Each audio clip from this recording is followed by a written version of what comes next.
Yang penting ketika kita bukan dari keluarga yang privilege adalah bagaimana cara kita dan kemampuan kita untuk bekerja ekstra dan membangun network. If you're in a position di mana kalian atau kita itu bisa menciptakan opportunity untuk other female founders atau other female leaders, take that opportunity. Karena kalau nggak akan kita nggak pernah akan ada di posisi di mana we see more balanced number antara male dan female.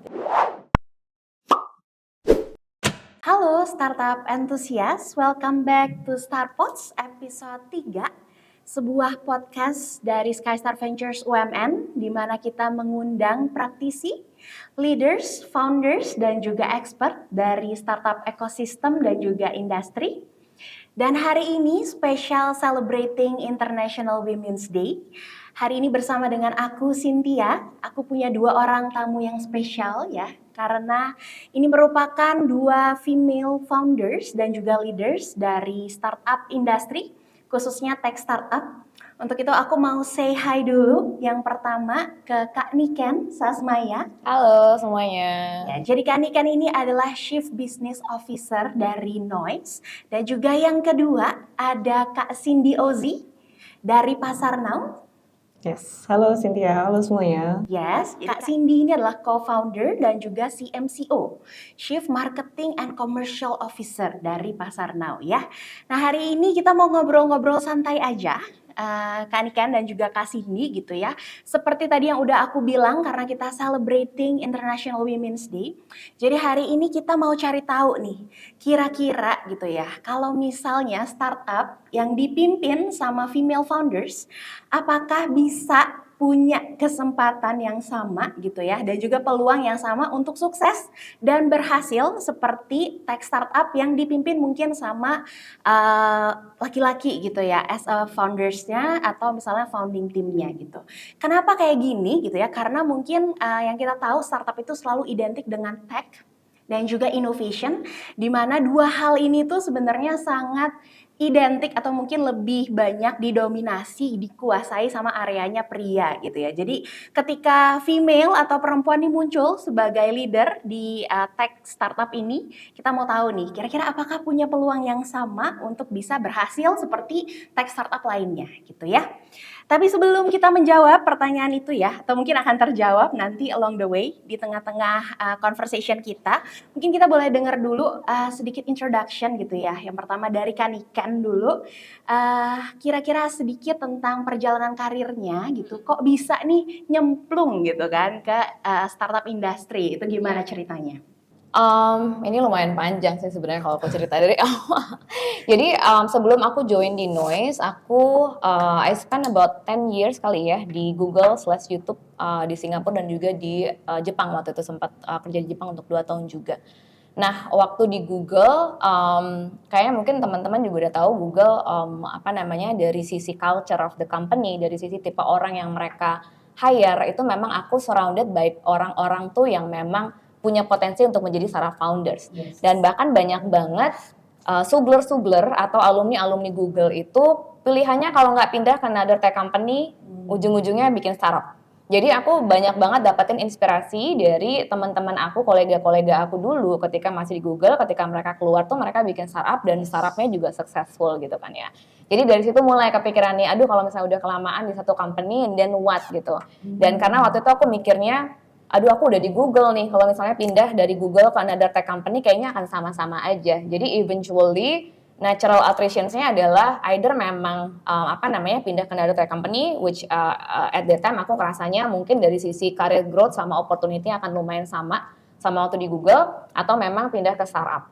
Nah, fortunately waktu itu aku ada seorang mentor di Google Indonesia yang sekarang itu dia ada di sebuah venture capital, di sebuah VC. Jadi waktu itu dia nawarin aku, karena dia juga tahu sebenarnya dari dulu aku tuh pengen banget untuk terjun ke startup, cuman memang di Indonesia belum ada opportunity yang cocok dan sesuai sama passionnya aku. Nah jadi aku tuh di YouTube memang passionnya adalah kerja sama content creators dan lain-lain. Dan waktu di Indonesia belum ada benar-benar yang cocok banget nih kira-kira the next adventure yang memang sesuai sama passion dan vision yang pengen aku bangun untuk Indonesia. Akhirnya ditawarin satu platform namanya Noise.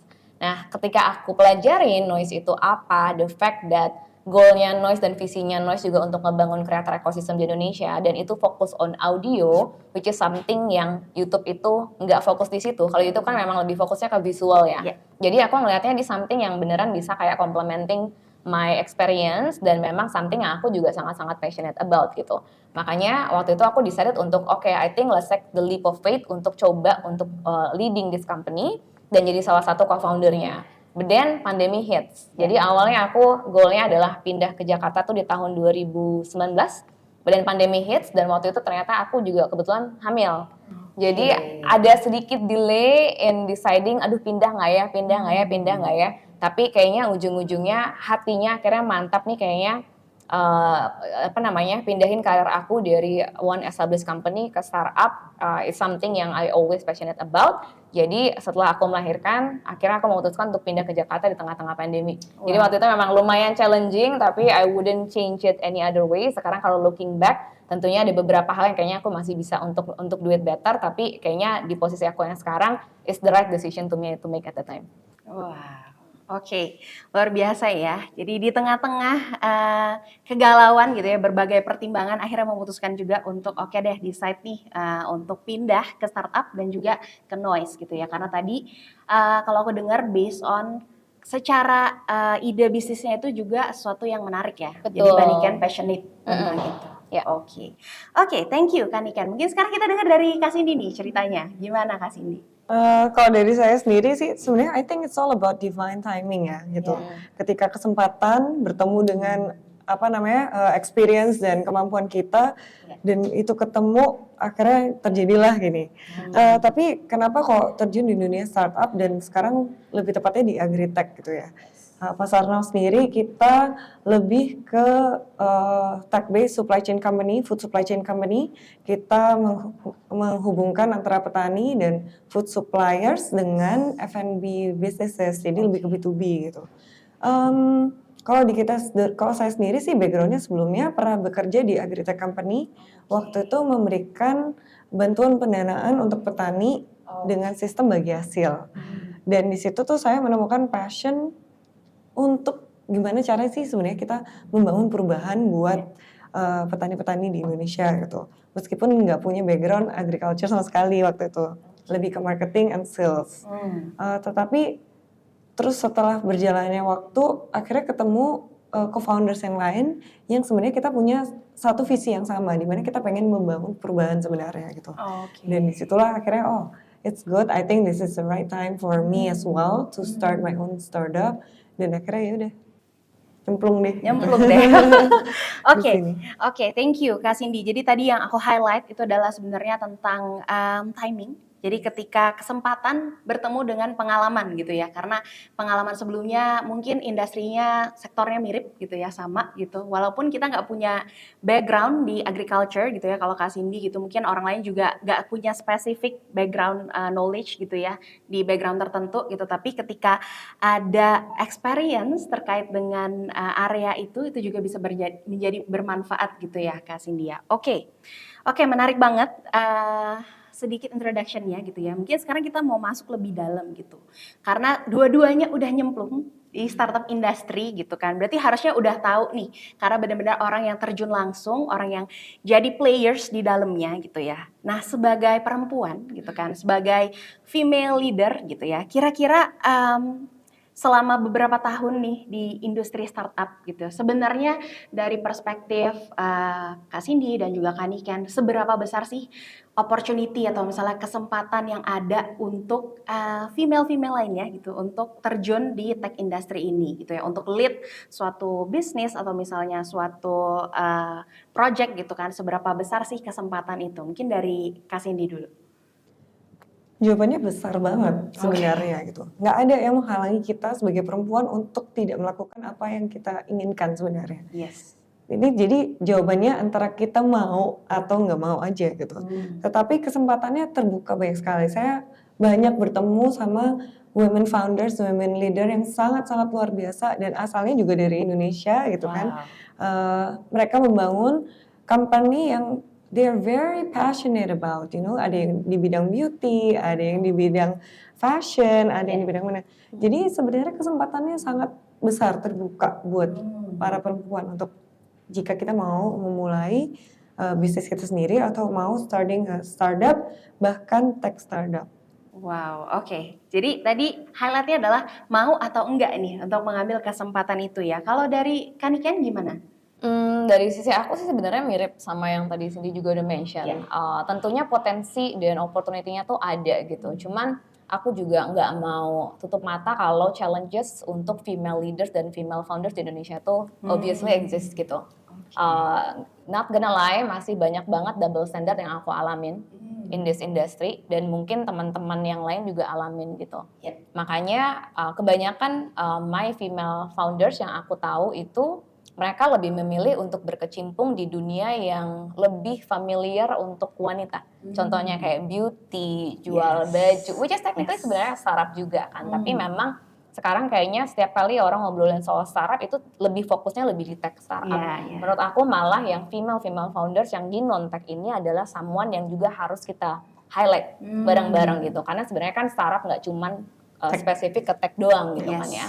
Nah kalau dari sisi tech sendiri aku ngelihatnya emang udah mulai banyak nih muncul female founders dan female leaders yang bagus banget dan amazing banget. In fact, in my opinion, untuk bisa lebih memperbanyak lagi female founders dan female startup untuk orang-orang yang memang udah ada privilege in that position, especially kalau female, we actually need to help the other females untuk grow juga gitu. Nah makanya sekarang di sisi aku, and I'm pretty sure Cindy juga pasti melakukan ini di company-nya. Ketika kita hiring, ketika aku memilih leaders, my minus one atau VP level dan another CEC level, itu kita aku pasti untuk mencoba gimana caranya supaya ngebalance antara giving opportunity ke female yang memang dia punya skill dan experience yang setara dengan male kandidat, dan kita beneran compare based on skill dan based on kemampuannya mereka untuk ada di situ gitu. Jadi I feel like the fact that masih sedikit jumlahnya female founders compare ke male founders di Indonesia is actually opening up an opportunity untuk the existing female founders yang memang udah ada di posisi itu untuk ngebawa lagi another female leaders yang bisa ada di posisi yang sama. Oke, luar biasa ya. Jadi sebenarnya poinnya tadi adalah mungkin karena kita ada orang-orang yang sudah lebih dulu gitu ya, kayak Kaniken, Kak Cindy gitu ya, dan female founders lainnya, gimana caranya bisa empowering dan juga help each other gitu, karena sebenarnya masing-masing dari female founder punya role-nya juga gitu ya, untuk nurturing dan juga menghasilkan lebih banyak female founder gitu. Salah satunya dengan kasih kesempatan. Dan tadi ketika kesempatannya ada, mau diambil atau enggak nih gitu ya pilihannya. Oke.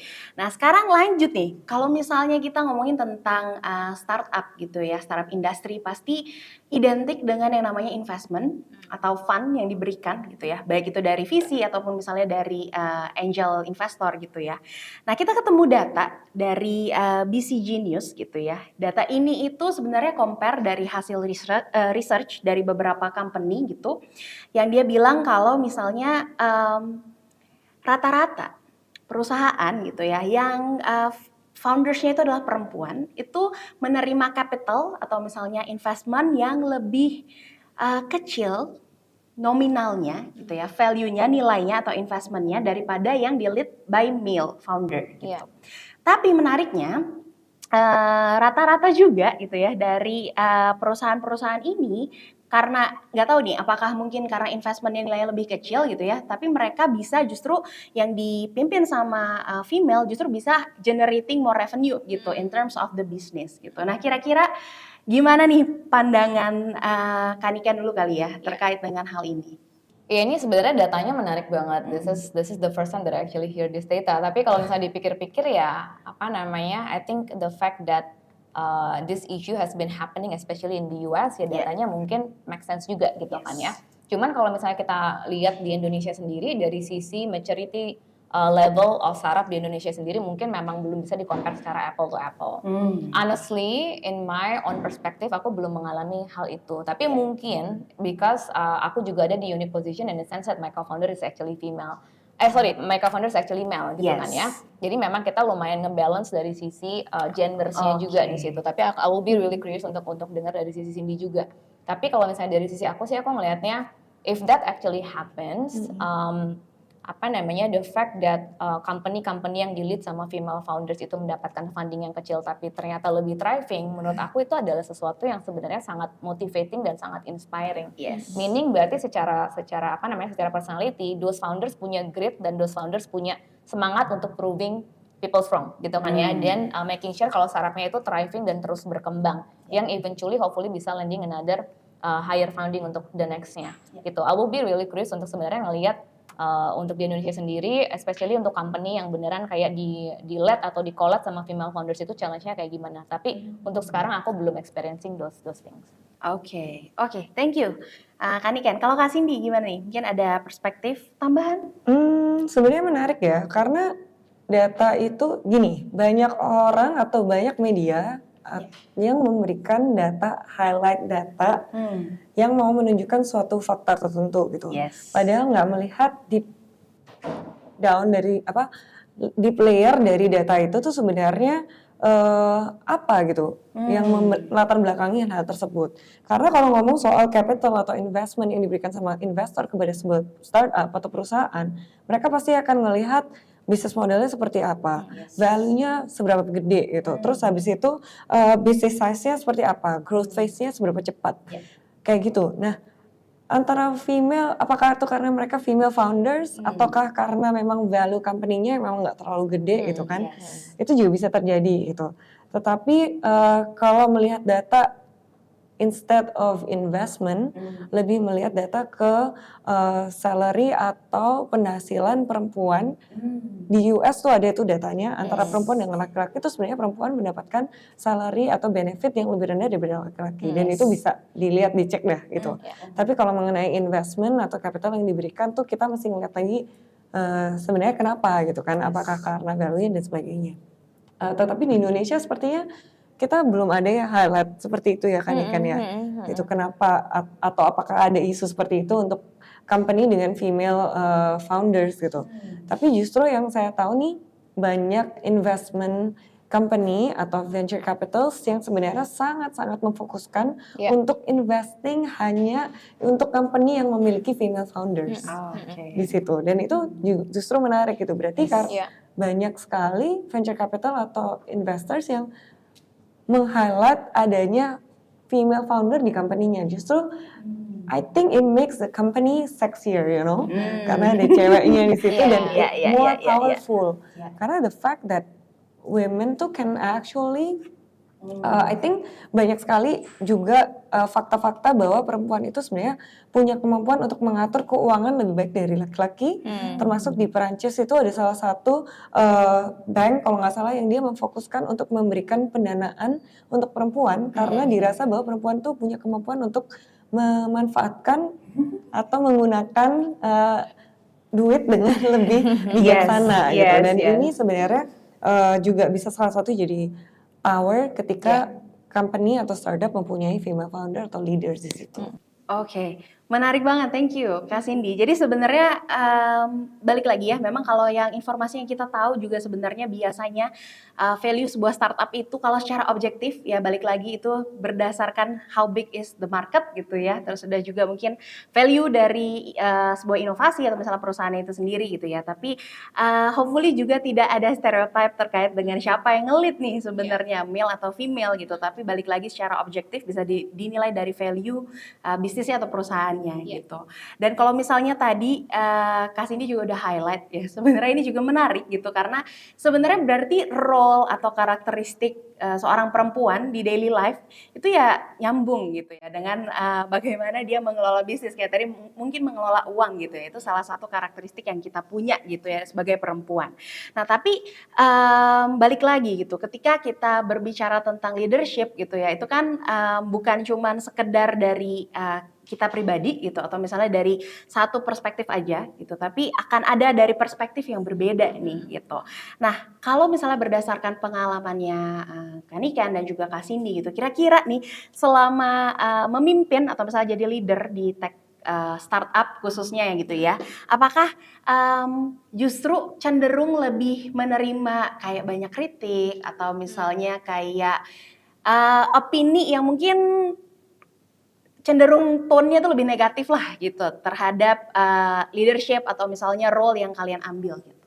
Mungkin dari Kanikan dulu, silakan. Aku jujur belum mengalami hal itu. Kalau misalnya dari sisi female leaders mendapatkan lebih banyak kritik, aku honestly belum experience-nya. Cuman memang what I've experienced secara personal adalah the double standard is real.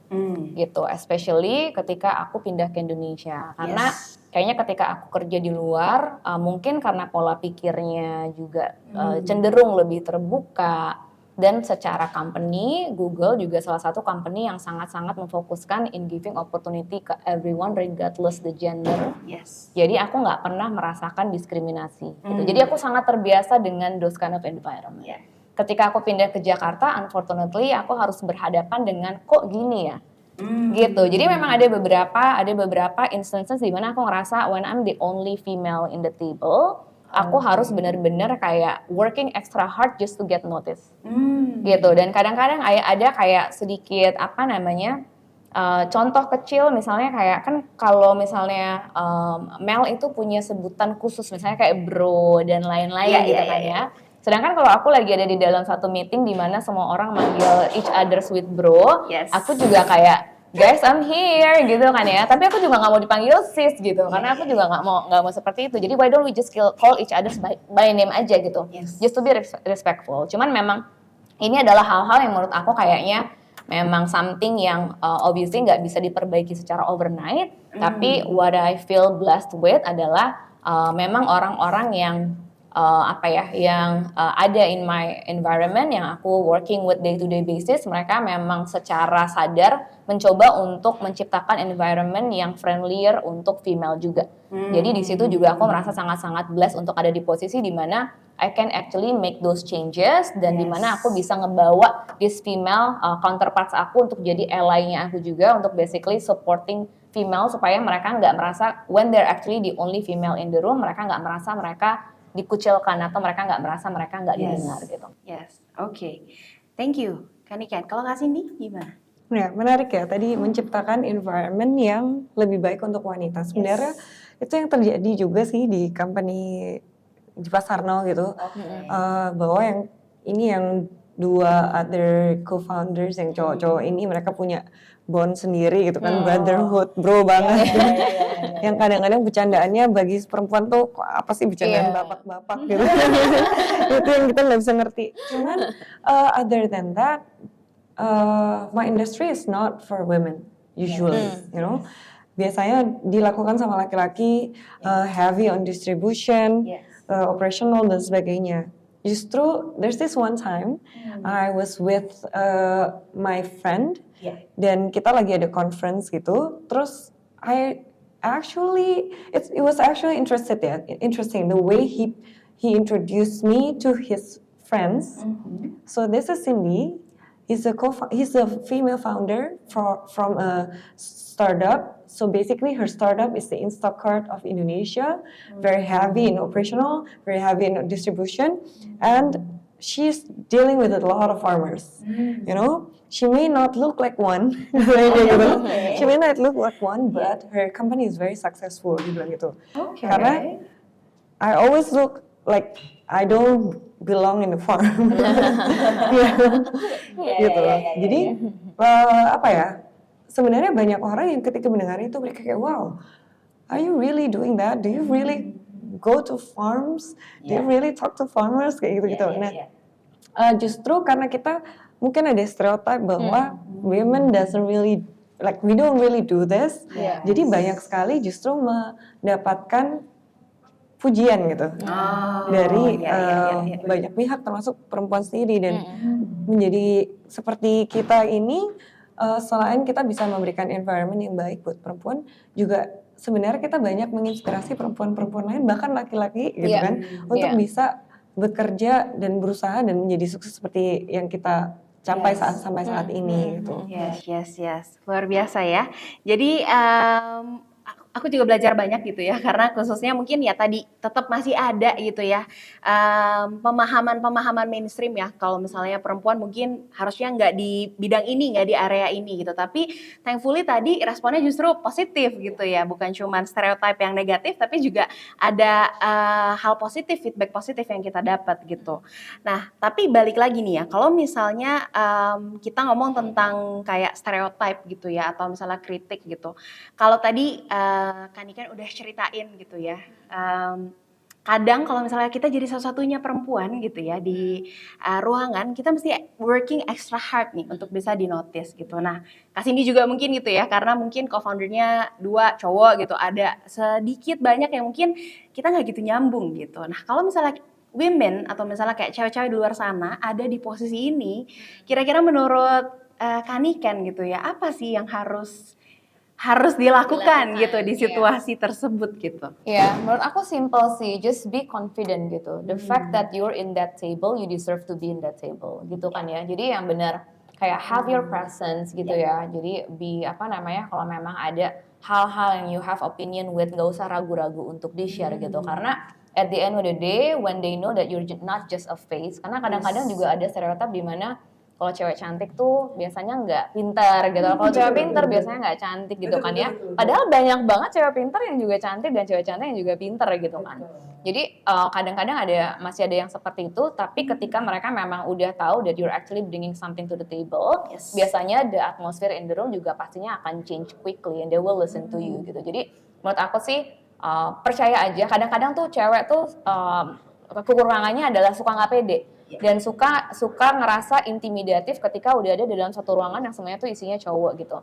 Sedangkan ketika kita ngerasa kalau we actually deserve to be here dan kita punya knowledge yang memang ngebawa kita untuk ada di sini dan experience untuk ngebawa kita untuk ada di posisi itu, nggak pede gitu, pede aja, just own it gitu kan ya. Dan itu yang sebenarnya kadang-kadang cowok tuh bisa dengan gampang melakukan hal itu, sedangkan kalau cewek tuh terlalu banyak yang dipikirin di kepalanya gitu. Jadi that's my advice sih, just be confident aja. Oke, thank you. Kan be confident ya. Tadi aku suka kata-katanya, the fact kalau misalnya kita ada di ruangan itu, berarti kita deserve untuk ada di sana gitu ya. Dicatat ya untuk yang mendengarkan. Nah, mungkin Kak Cindy mau add on perspektif? Bisa dibilang tuh saya termasuk orang yang apa ya, bisa dibilang nggak ada PD-nya gitu sebelumnya gitu, karena mungkin karena terlalu banyak overthinking gitu kan. Terus habis itu iya ya, sebenarnya dibilang bahwa beberapa stereotip tentang perempuan tuh emang benar gitu. Tapi di satu momen saya menemukan bahwa stereotip itu tuh sebenarnya bisa jadi kekuatan kita. Iya. Yang tadinya sebenarnya kita overthinking, sebenarnya kita bukan overthinking, we just pay attention to details. That's what women do, you know. Terus yang tadinya cewek-cewek nih, they're so sensitive, you know. We're not sensitive. Kita tuh empatinya luar biasa gitu kan. Dan karena perempuan itu punya empati yang luar biasa, yang akhirnya kita tuh bisa menciptakan solusi yang win-win gitu, instead of win-lose gitu, salah satu harus kalah gitu.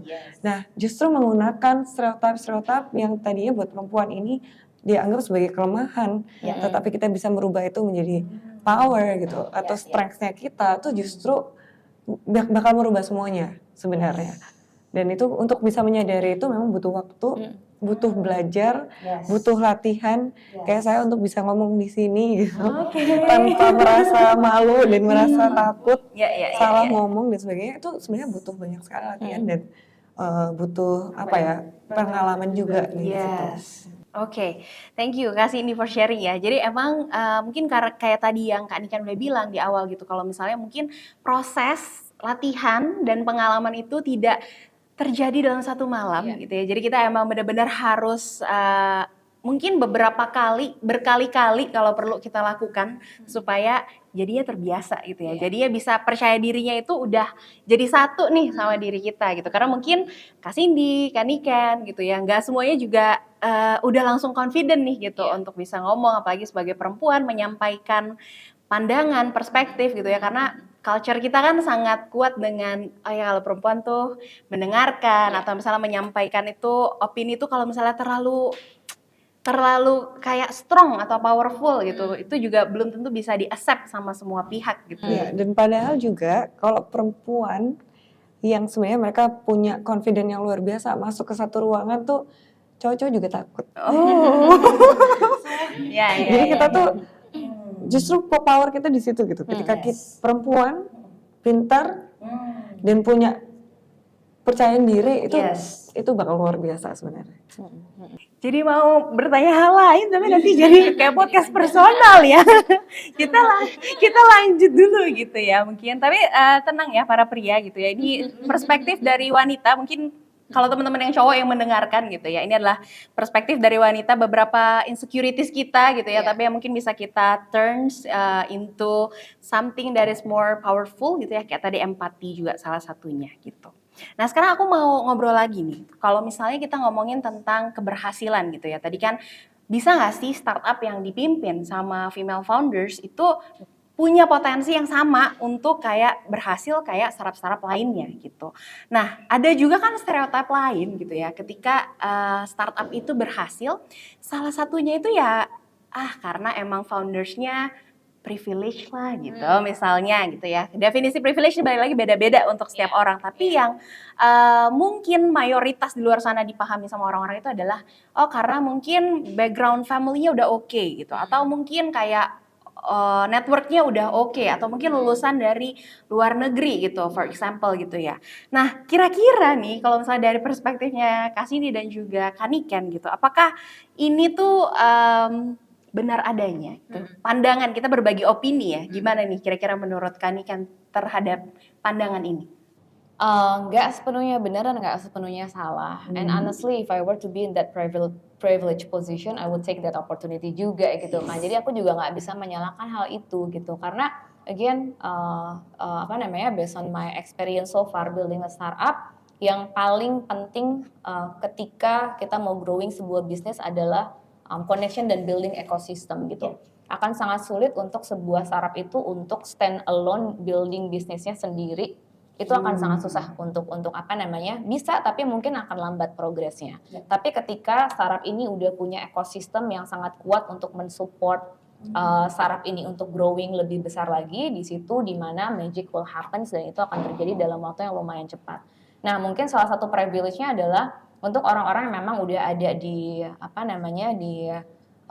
komunitas atau untuk orang-orang yang memang udah ada di keluarga yang memiliki those strong ecosystem, use it as their strength juga gitu kan ya. Aku malah nggak membuat pemahaman mengenai privilege people have higher chance to be successful menjadi sebuah yang salah. Menurut aku adalah ya they're actually doing that dan pastinya akan ada kerja keras juga di situ, nggak cuma sekedar privilege aja gitu kan ya. Tapi aku juga melihat ada banyak kasus-kasus di mana fellow founders yang benar-benar nggak ada sense of privilege dan mereka benar-benar bisa ada di posisi di mana mereka growing startupnya dan itu successful. Jadi these are the two sides of the story yang menurut aku kayaknya it depends on how you see it gitu kan ya. Kalau misalnya kalian ada di posisi yang privilege juga pasti akan dimanfaatkan gitu kan ya. Tapi that doesn't necessarily meaning that orang-orang yang nggak ada di posisi yang privilege itu mereka juga nggak bisa ada di level yang sama. Cuman mungkin prosesnya aja yang memang lebih panjang dan lebih tough, tapi eventually kalau misalnya mereka memang benar-benar melakukan sesuatu yang sesuai dengan passionnya mereka dan they actually have the grit dan kerja keras untuk membesarkan company-nya atau startup-nya, I feel like they can also be successful gitu. Oke, menarik. Jadi tadi kalau misalnya Kak Niken mungkin lebih lihat dari dua perspektif gitu ya. Kalaupun ada ya diambil kesempatannya, dimanfaatkan gitu ya. Tapi kalau misalnya pun tidak ada bukan berarti kamu nggak punya kesempatan gitu ya. Kalau Kak Cindy gimana nih pandangannya? Like I can proudly say that I grew up not from a privileged family. Terus aku dulu kuliahnya juga lokal, lulusan universitas lokal, besar born and raised here di Indonesia. Terus habis itu karirnya juga dimulai dan sampai saat ini ada di sini gitu. Cuman tadi benar banget kalau sama sekali nggak menutup kemungkinan untuk bisa di posisi yang saat ini, dan itu pun tuh karena kita juga banyak belajar dan banyak sekali hal-hal yang kita lalui lah selama ini gitu. Jadi banyak sekali belajar, banyak sekali melalui banyak halangan dan rintangan gitu selama karir kita gitu. Cuman yang penting ketika kita bukan dari keluarga yang privilege adalah bagaimana cara kita dan kemampuan kita untuk bekerja ekstra dan membangun network. Network ini adalah hal yang sangat penting karena tanpa network mungkin saya nggak akan ada di sini gitu. Betul. Bukan berarti network ini nitip Ya, sama orang ya, dalam ya, ya gitu. Karena saya pernah tuh dikritik gitu, ini pasti titipan orang dalam. Padahal nggak gitu ya gitu. Memang karena kita memang punya background dan pengalaman yang kuat. Jadi itu yang membuat kita bisa sampai di sini juga gitu. What I would like to say is I usually kasih orang saran bahwa just fake it till you make it, you know. Sekarang kita minder ya, karena kita bukan dari environment atau community yang kuat gitu kan ya, yang tinggi di sana gitu. Tetapi akhirnya kita jadi minder sendiri gitu. Padahal sometimes it's all in our head, you know. Itu cuma dari kita sendiri gitu. Tetapi kita harus punya keberanian sebenarnya gitu. Dan karena kita punya keberanian dan sebenarnya kita sudah membangun kekuatan kita sendiri selama beberapa lama, ya udah kita di sana untuk membangun network dan akhirnya kita nggak apa-apa kok gitu untuk bisa memulai company seperti ini dan dengan dibantu dengan network yang kuat juga gitu. Oke, menarik banget. Berarti tadi sebenarnya ya, terlepas dari punya privilege atau nggak punya privilege gitu, tapi apakah kita mau kerja keras ya, terus udah gitu juga kualitas diri masing-masing individu itu sebenarnya juga menentukan gitu ya, apakah kita mau jadi seperti apa, keberhasilan atau kesuksesan apa yang mau kita capai, itu balik lagi ke diri sendiri gitu ya, benar ya Kak Niken sama Kak Cindy. Dan yang kemarin quote-nya Michelle Yeoh waktu menang Oscar tuh bagus banget. Dream big because dreams do come true. Dan I think we are the one who can make it happen, you know. Luar biasa ya. Jadi ini bukan cuma untuk perempuan aja gitu ya, tapi siapapun gitu kan yang mungkin kalian merasa kita mah bukan dari privilege background gitu ya. Tapi sebenarnya itu adalah kesuksesan adalah sesuatu yang bisa dibangun terlepas dari kamu punya privilege atau enggak. Dan juga percaya dengan kekuatan mimpi ya tadi, dream and make it happen gitu. Mungkin ketika kita punya mimpi, kita jadi punya keinginan gitu ya untuk mewujudkan hal itu gitu ya. Oke, menarik banget. Kita mau lanjut gitu ya ke pertanyaan berikutnya nih sebenarnya. Kalau tadi kita udah ngomong tentang stereotype gitu ya, atau misalnya tentang perempuan atau misalnya tentang keberhasilan startup yang dibangun dari privilege gitu ya. Nah sekarang lebih mau ke kontribusi gitu ya, karena ini spesial di International Women's Day gitu ya.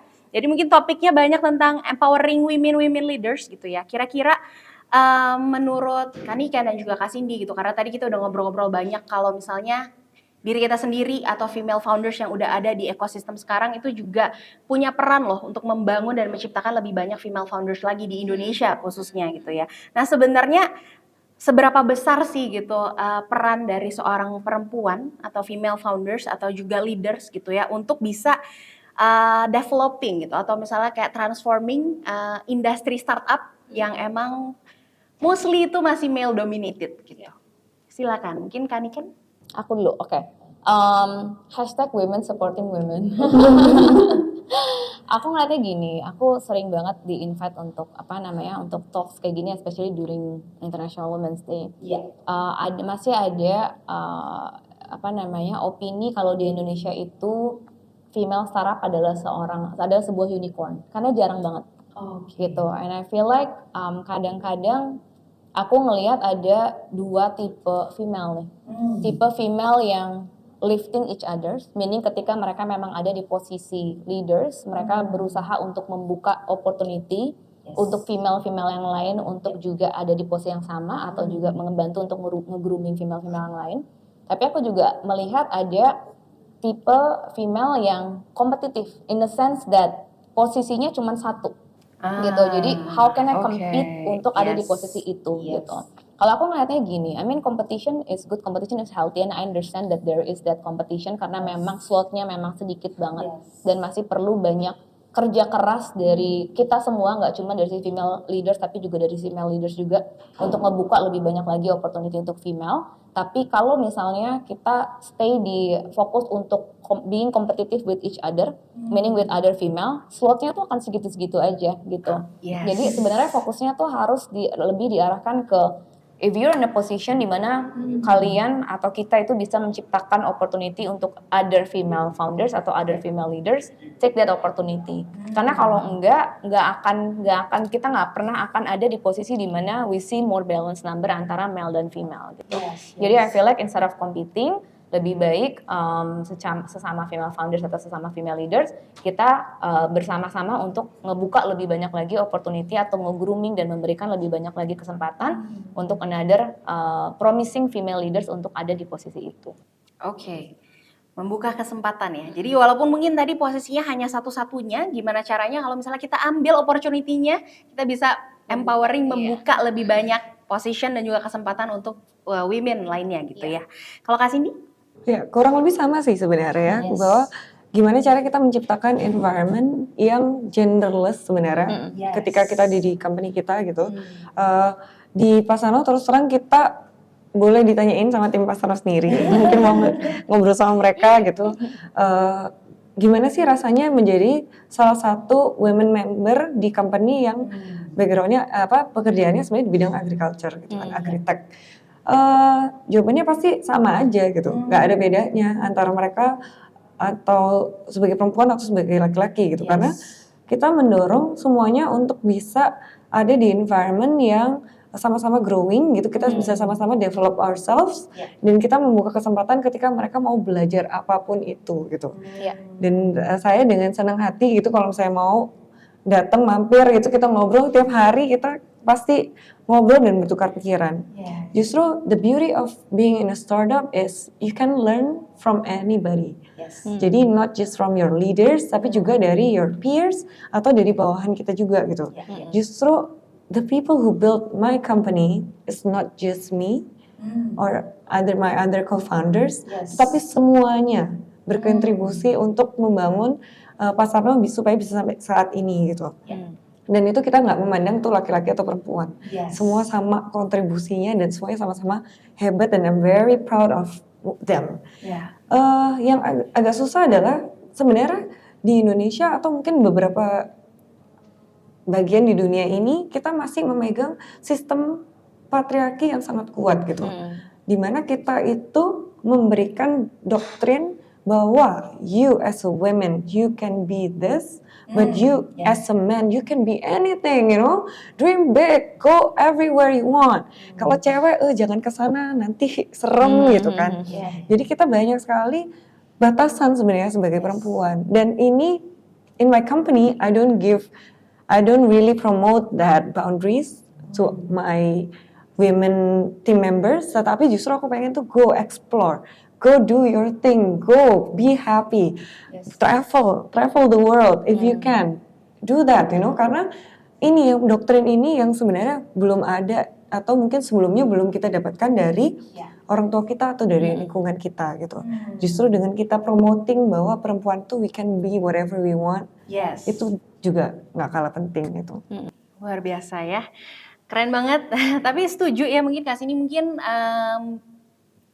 kita terbiasa gitu ya, besar di culture atau misalnya lingkungan yang mungkin lebih protektif terhadap perempuan, which is mungkin pada masanya itu juga untuk suatu purpose yang baik gitu ya, tapi mungkin jadinya punya batasan-batasan sendiri untuk perempuan dalam mengembangkan mimpinya, meraih mimpinya juga gitu ya, karena tadi tuh ada stigma-stigma ya udah perempuan kayak gini aja gitu, gak usah kayak gini gitu ya, misalnya gak usah kita spesifikin nih ya tentang itu ya. Tapi sekarang balik lagi nih, kalau misalnya kita ngomong tadi, Kak Cindy sebenarnya di awal udah kasih teaser-teaser sedikit gitu ya, kalau misalnya perempuan itu justru kalau dilihat dari stereotype yang negatif sebenarnya bisa di turns into something yang sebenarnya lebih nurturing, lebih positif gitu kan.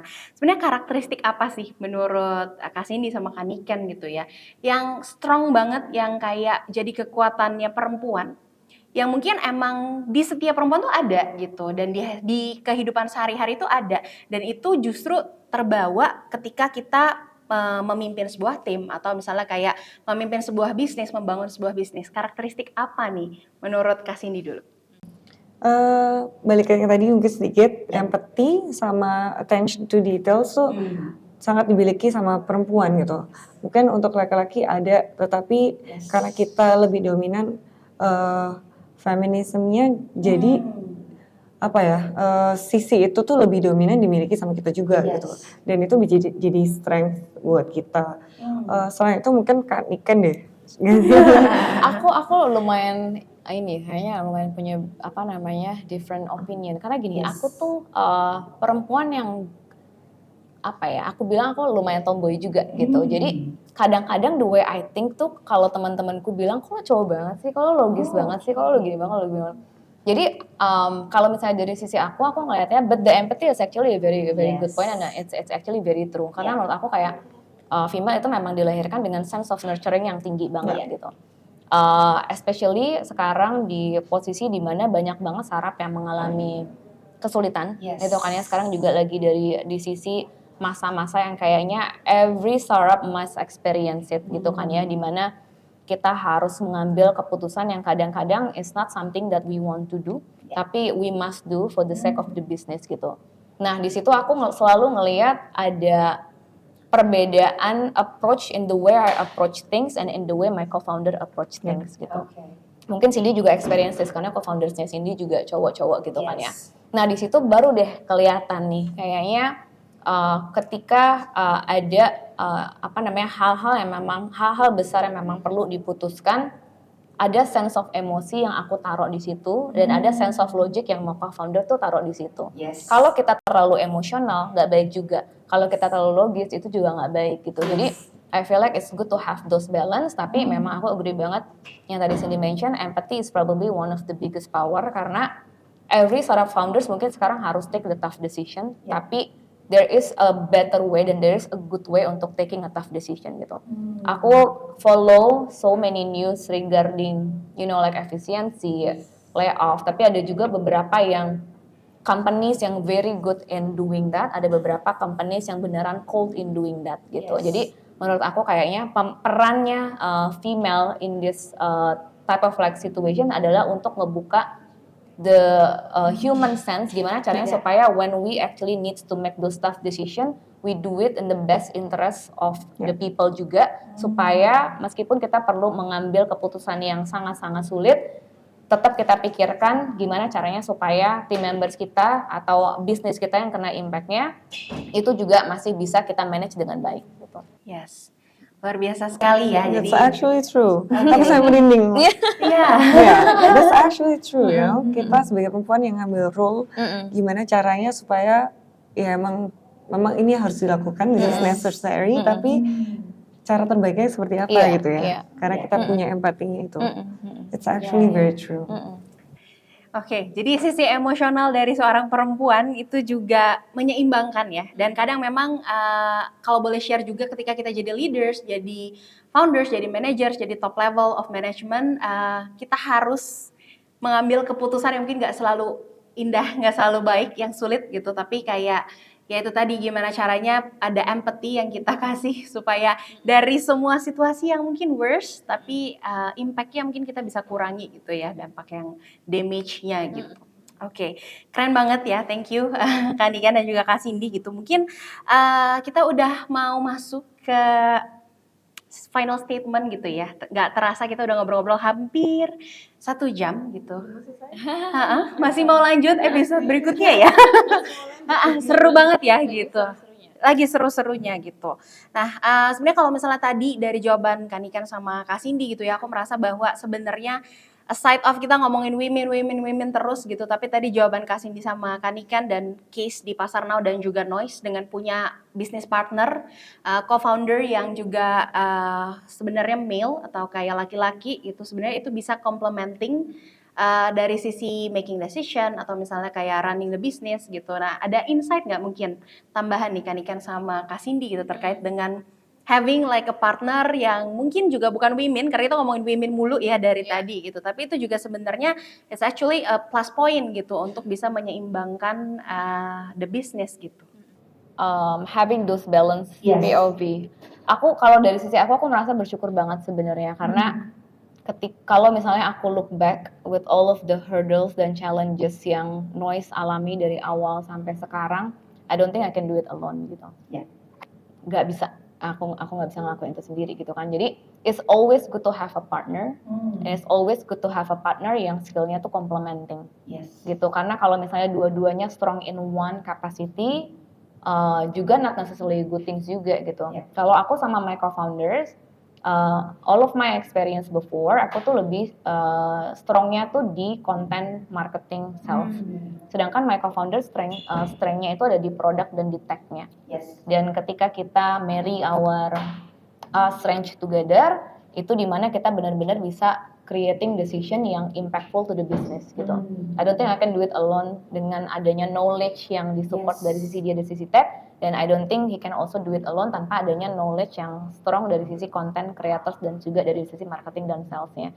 Jadi I feel like I was very lucky to be in this position. Yeah. Dan aku sih juga berharapnya untuk teman-teman yang lain yang ada di posisi yang sama, just leverage each other's strength gitu kan ya, karena kadang-kadang co-founders juga nggak mungkin semuanya all full of sunshine and rainbows. Yeah. Pasti ada satu momen di mana ada ininya nih, perbedaan pendapat, ada hal-hal yang kita nggak setuju, atau ada hal-hal yang sifatnya tuh we have a different opinion. Cuman just focus on the leveraging the strength yang kita punya gitu sih. Ya, oke. Kasih nih, ada tambahan? Oke, tadi sempat disebutin ya bahwa kayak perempuan berada di antara co-founders laki-laki gitu, it can be intimidating gitu ya.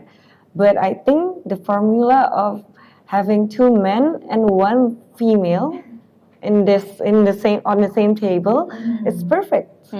Daripada 2 female, 1 man. Wow man, that dude kasihan banget. Gitu.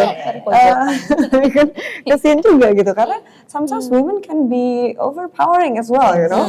Jadi I think 2 men, 1 female, atau 2 men, 2 female, itu it's good enough gitu for if you want to start a company and have like co-founders. Then I think it's also good that me as the only women founder on the table, sebenarnya cowok-cowok tuh juga kepingin sih berusaha mengerti kita gitu kan. Mereka akan mengerti bahwa kalau perempuan itu tiap bulan ada yang datang gitu. Dan yang hal-hal kecil gitu kan, it's kind of cute, you know. Kayak cowok-cowok ini they're trying to protect you and act like your brother gitu kan. Jadi kayaknya dengan adanya komposisi ini juga sangat baik sih sebenarnya gitu, dan kita saling complementing, jadi nggak hanya dari segi skill tetapi juga dari segi antara cowok sama ceweknya gitu. Ya. Oke. Berarti lebih ke complementing each other, tapi memang ini adalah proof ya bahwa women dan perempuan itu bisa dijadikan bisnis partner juga gitu ya. Udah mulai membangun presence nih gitu ya di bisnis. Nah ini benar-benar udah final statement ya untuk menutup bincang-bincang kita kali ini gitu. Mungkin aku mau minta sedikit lesson learn apa sih gitu kalau misalnya hari ini Kak Cindy dan juga Kak Niken bisa bagikan for your younger self, atau mungkin untuk perempuan-perempuan di luar sana gitu ya yang lagi mungkin sedang menjadi female founder atau mungkin leader di sebuah company gitu, atau mungkin kayak di kehidupannya masing-masing gitu ya, in any aspect gitu. Kira-kira apa nih yang mau dibagikan sama Kak Niken? Apa ya, kalau dari sisi aku mungkin kayak if I can speak to my younger self, mungkin aku akan bilang keep going gitu ya. You're in the right tracks gitu. Self doubts itu pasti ada, tapi as long as kita terus untuk berusaha dan kita terus untuk memperkaya knowledge-nya kita dan experience-nya kita, we're gonna get there gitu. Timingnya orang berbeda-beda. Tapi kalau misalnya sekarang ada yang lagi ada di posisi timing di mana kalian lagi ada di posisi di bawah, know that the only ways to go ketika kalian lagi ada di bawah itu adalah going up. Ya, don't be too harsh at the same time, dan continue to have fun in the process. Aku ikut tersentuh ya mendengar jawaban ini ya. Kak Cindy mungkin mau menambahkan? Yeah, I think from what I learned and from what I've experienced all this time, I finally realized that it's okay for you to be different. Karena kadang-kadang sebagai perempuan yang suka outspoken, yang punya mimpi terlalu tinggi gitu, tuh kadang-kadang suka ini apaan sih nih orang gitu kan. Tapi don't be afraid to be different.